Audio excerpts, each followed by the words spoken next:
नमस्कार, उत्तराखंड की खास खबरों में आपका स्वागत है। मैं हूं प्रियंका चौधरी। पेश हैं अब तक के समाचार।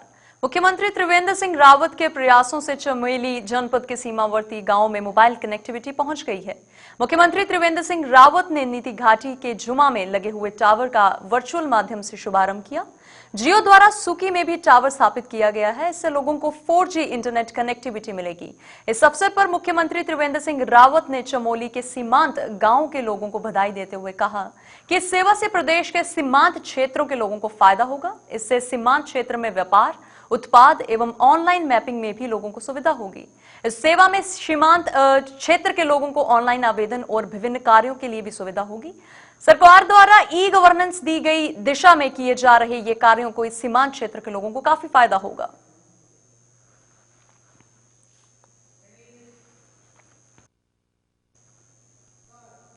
वर्ष 2012 में दिल्ली में उत्तराखंड की एक बेटी के साथ 3 दरिंदों ने गैंगरेप किया और उसके बाद उसकी हत्या की। मृतक के माता पिता ने मुख्यमंत्री त्रिवेंद्र सिंह रावत से उसके आवास जाकर एक बैठक की। इस अवसर पर मुख्यमंत्री त्रिवेंद्र सिंह रावत ने कहा है कि उत्तराखंड की बेटी के साथ जो हुआ वह बहुत दिल को दहला देने वाला था। किसी भी बेटी का पिता या किसी बहन का भाई इस पीड़ा को बहुत अच्छी तरह से समझ सकता है। मुख्यमंत्री ने उनके माता पिता को आश्वासन दिया है कि कानूनी लड़ाई लड़ने के लिए उनका पूरा सहयोग दिया जाएगा। राज्य सरकार और प्रदेश की जनता पीड़िता के परिवार के साथ है और हर प्रकार की मदद के लिए तैयार है। आपको बताते चलते हैं कि 9 फरवरी 2012 को दिल्ली में पौड़ी जनपद के नैनी डांडा ब्लॉक के मोक्ष गांव की इस बेटी के साथ 3 दरिंदों ने गैंगरेप किया और उसके बाद उसकी हत्या कर दी। दिल्ली हाई कोर्ट ने तीनों दोषियों को फांसी की सजा सुनाई थी। वर्तमान में यह मामला माननीय उच्चतम न्यायालय में विचाराधीन है।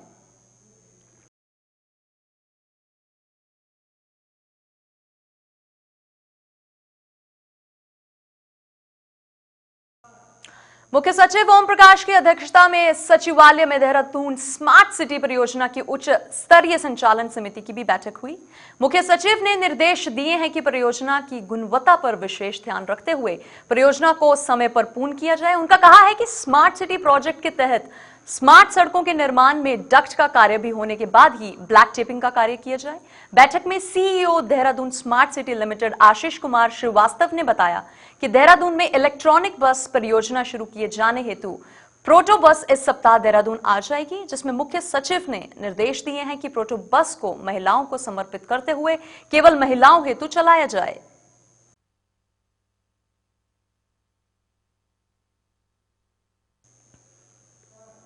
पुष्पांजलि फ्लैट्स में अपनी गाड़ी कमाई लुटा चुके लोगों के लिए अब राहत की खबर है। फ्लैट्स के नाम पर लोगों से करोड़ों रुपए लेकर फरार दीपक मित्तल के पार्टनर राजपाल वालिया ने पुलिस को लिखित में दिया है कि वह अधूरे पड़े फ्लैट्स बनाकर लोगों को देगा या फिर लोगों की रकम को ब्याज समेत वापस लौटाएगा।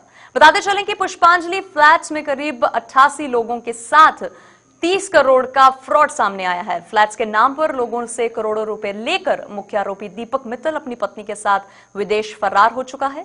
ऐसे में पुलिस का कहना है कि लोगों के पास पैसा वापस मिल रहा है। इसको देखते हुए दीपक मित्तल के पार्टनर राजपाल वालिया को फ्लैट्स बनाने के लिए 1 साल का समय भी दिया गया है। इसके साथ ही ऐसा न करने पर लोगों द्वारा लगाई गई रकम को ब्याज सहित वापस करने के लिए भी कहा गया है। देखिए, इसमें 2 एलिमेंट थे जो ये पूरा मामला है। एक तो जो क्रिमिनल एक्ट हुआ है उसमें जो भी इन्वॉल्व है उनके खिलाफ लीगल कार्रवाई हो और जो भी पुलिस स्तर से कार्रवाई होनी है वो टाइमली हो जाए। और साथ ही साथ जो जिन लोगों ने इसमें पैसा लगाया हुआ था, कई लोग ऐसे हैं पूरे लाइफ की उनकी जो जमा पूंजी थी सारी इन्वेस्ट कर दी थी, तो उनको हम लोग क्या रिलीफ प्रोवाइड कर सकते हैं। तो इसमें एक पॉजिटिव आउटकम ये रहा है कि जो इसमें जुड़े हुए लोग हैं उनका ये कहना है कि टाइम बाउंड मैनर में वो पोजीशन उनको प्रोवाइड करेंगे जो इन्वेस्टर्स हैं, और अगर पोजीशन नहीं हो पाता है, नहीं दे पाते हैं समय सीमा के अंदर, तो उनको विद इंटरेस्ट पैसा वापस किया जाएगा। ये उन्होंने कमिट किया है पुलिस से। इसको हम लीगली एग्जामिन कर रहे हैं। अगर हमको लगता है कि ये रिलीफ जो है जेन्युइनली मिल सकता है लोगों को, तो इसमें एक अच्छा पॉजिटिव रिजल्ट इसका रहेगा। और लगता है कि इसमें कोई हर्डल है, कोई दिक्कत है, तो उसमें जो भी पुलिस से कोई कार्रवाई और अपेक्षित होगी इमीडिएटली की जाएगी। सर, स्थिति ये है, इसमें बहुत जल्दी काम शुरू करने वाले हैं हम लोग, और मोस्ट प्रॉब्लम दिसंबर 1 वीक में काम शुरू कर देंगे। और जितनों के फ्लैट हैं उन सबको वहाँ फ्लैट मिलेंगे। वहाँ पे कितने लोगों के फ्लैट हैं और कितने प्रोजेक्ट हैं? फ्लैट लगभग वहाँ पे जो है जो बुक हो रखे हैं वो 80 फ्लैट हैं, और प्रोजेक्ट हमारे 3 थे। इसमें 2 बल्बी रोड पे और एक ऑर्चिड। होल्ड हो गया, काम टाइम पे नहीं हो पाया। सर कुछ मामला ऐसा था कि भाई दीपक मित्तल जी यहाँ से चले गए, उनका पता नहीं चला, काम वही संभालते थे, वही देखते थे। अब मैं बचा हूँ, बाकी सब डायरेक्टर छोड़ के चले गए इसमें। अब इस सब की जिम्मेवारी मैं ले रहा हूँ, मैं इसे काम को कंप्लीट करूँगा। तो आप दीपक मित्तल से अलग काम करेंगे पूरा? दीपक मित्तल यहाँ है नहीं है वो। अन्य राज्यों में बढ़ रहे कोरोना के मामले को लेकर देहरादून पुलिस भी सतर्क रही है। डीआईजी अरुण मोहन जोशी ने कहा है कि देहरादून से लगी सीमाओं पर पुलिस लगातार गश्त कर रही है और पुलिस द्वारा हर आने जाने वाली गाड़ियों की चेकिंग की जा रही है। इसके साथ ही डीआईजी ने कहा है कि स्वास्थ्य विभाग के साथ साथ पुलिस भी पूरी मुस्तैद है। उन्होंने कहा है कि राजधानी देहरादून के बैंक्वेट हॉलों में होने वाली शादी समारोह पे भी पुलिस अपनी नजर बनाए हुए है। देखिए, इसमें जो गवर्नमेंट की गाइडलाइंस हैं उसका हम लोग कंप्लायंस करवा रहे हैं और मेनली जो इस तरह की सिटीज हैं जहां पर हाई कोविड लोड की बात आ रही है, जिस तरह की सिटीज जहां पर कोविड पेशेंट्स काफी संख्या में आ रहे हैं, उनको खासतौर से हम लोग कोशिश कर रहे हैं आइडेंटिफाई करने का और मेडिकल डिपार्टमेंट की टीम है, जो गाइडलाइंस है उस हिसाब से कार्रवाई हो रही है। जहां जो लोग अपना आरटीपीसीआर की टेस्ट रिपोर्ट्स लेकर के आ रहे हैं उनका फिलहाल टेस्ट नहीं हो रहा है, लेकिन जो जिनके पास कोई टेस्ट रिपोर्ट नहीं है और जो एंटर कर रहे हैं उनके लिए व्यवस्था की गई है मेडिकल डिपार्टमेंट की तरफ से, उनके एंटीजन टेस्ट करवाए जा रहे हैं। और साथ ही साथ जो पुलिस फोर्स है वो कोशिश कर रहा है कि वहां पर एक प्रॉपर व्यवस्था बनी रहे, क्योंकि काफी संख्या में लोग आ रहे हैं और जैसे तमाम टेस्ट भी चल रहे हैं और उस वजह से कोई इस तरह की स्थिति ना बने जिसमें लोगों को दिक्कतों का सामना करना पड़े। उस हिसाब से पुलिस लगातार वहां पर चौकस भी है और काम भी कर रही है।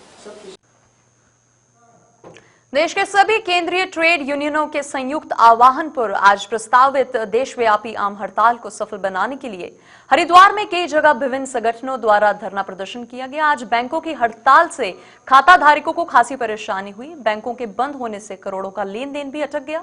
बैंक यूनियन के नेता राजकुमार सक्सेना ने कहा है कि केंद्र सरकार सरकारी कर्मचारियों के विरोध में निर्णय ले रही है, जबकि हित में कोई भी निर्णय लागू नहीं किया गया है। उन्होंने कहा है कि कर्मियों को मिलने वाले लाभों में कटौती की जा रही है। साथ ही उन्होंने 11वां वेतन समझौता जल्द लागू करने की भी मांग की है। एआईपीओ जिंदाबाद, हमारी जायज मांगे पूरी करो, हमारी जायज मांगे आउटसोर्सिंग बंद करो, आउटसोर्सिंग बंद करो। इंकलाब जिंदाबाद,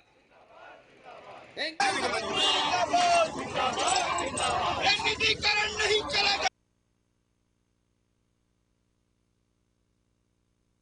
देश भर में जितने भी ट्रेड यूनियंस हैं, मतलब नॉट ओनली इन बैंक, जितने भी अदर कारखानों की बीएचईएल और जितने भी इस तरह के 25 करोड़ लगभग आज मजदूर वर्ग जिसे कह सकता है हम लोग, तो टोटल के टोटल लोग आज भारत सरकार की मजदूर विरोधी नीतियों के अगेंस्ट में हैं, जिसके अंतर्गत जो उन्होंने श्रम कानूनों में परिवर्तन किया है। एक तो मेन डिमांड ये है कि उस परिवर्तन को रोका जाए।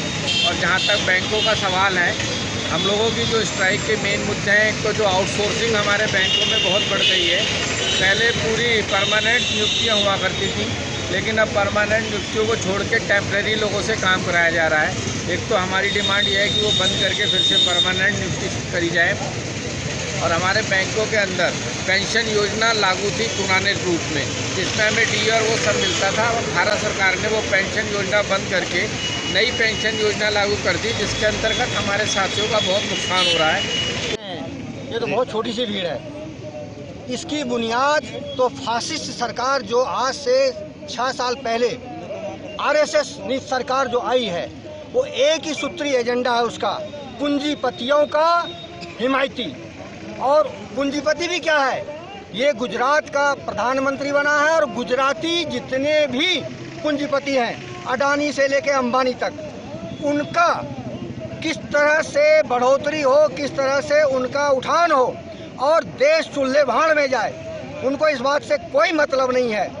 जो जिस तरह की डिक्टेटर सरकार केंद्र में बैठी हुई है, वो आम जन के लिए, चाहे मजदूर हो, किसान हो, आम वर्ग कोई भी हो, उसके लिए कहीं भी गंभीर नज़र नहीं आ रही है। उसी कड़ी में आज हम सब लोग जो मजदूर एकता यहाँ पर आपको दिखाई दे रही है, ये खाली बीएचएल हरिद्वार में ही नहीं, पूरे देश में मजबूर होकर हमने आज हमारे सेंट्रल लीडरों ने ये डिसीजन लिया, केंद्रीय नेतृत्व ने ये डिसीजन लिया है कि जिस तरह डिक्टेटरशिप सरकार हो रही है, इसको हिलाने के लिए, अपनी बातों को मंगवाने के लिए 26 तारीख की स्ट्राइक पर पूरा देश जाएगा और उसी कड़ी में हम भी आज यहाँ पर एकत्रित हैं। राज्य में कोरोना संक्रमण के बढ़ते मामलों के बाद शासन प्रशासन एक बार फिर सख्त हो गया है। जिला प्रशासन ने देहरादून हवाई अड्डे पर जहां कोरोना संक्रमण की जांच के आदेश जारी किया है, वहीं साप्ताहिक बंदी भी कठोरता से लागू कर दी है। एसडीएम डोईवाला लक्ष्मी राज चौहान ने बताया है कि कोरोना के बढ़ते मामलों को देखते हुए डीएम देहरादून के आदेश पर एयरपोर्ट पर जहां बाहर से आने वाले यात्रियों की कोरोना जांच शुरू कर दी गई है, वहीं साप्ताहिक बंदी भी सख्त से लागू कर दी गई है। उन्होंने लोगों से अपील की है कि वे कोविड-19 की गाइडलाइन का पालन करें और घर से मास्क पहनकर ही बाहर निकलें।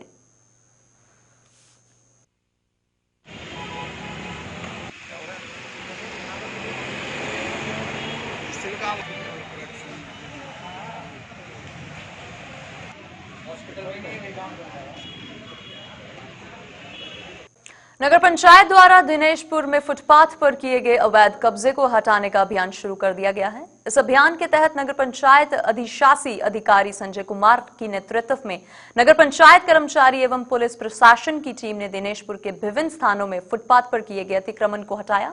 इस अवसर पर नगर पंचायत अधिशासी अधिकारी संजय कुमार ने कहा है कि व्यापारियों को दीपावली पर्व पर फुटपाथ में दुकान लगाने जाने की छूट दी गई थी, लेकिन व्यापारियों के द्वारा दीपावली के पर्व के बाद भी अपना सामान फुटपाथ पर लगाया हुआ था, जिससे आम जनता को परेशानियों का सामना करना पड़ रहा है। उन्होंने कहा है कि आज के बाद कोई भी व्यापारी अतिक्रमण करता हुआ पाया गया तो उसके विरुद्ध कानूनी कार्रवाई की जाएगी।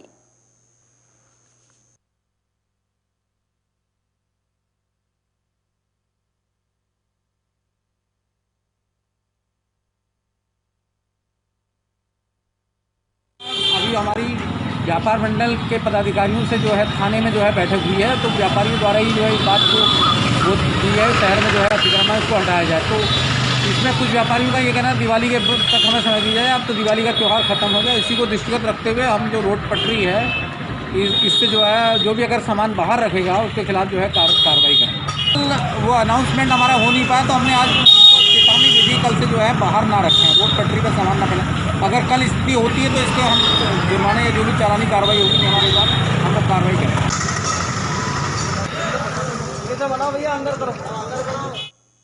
उत्तराखंड की खास खबरों में बस इतना ही। आप बने रहिए हमारे साथ। नमस्कार।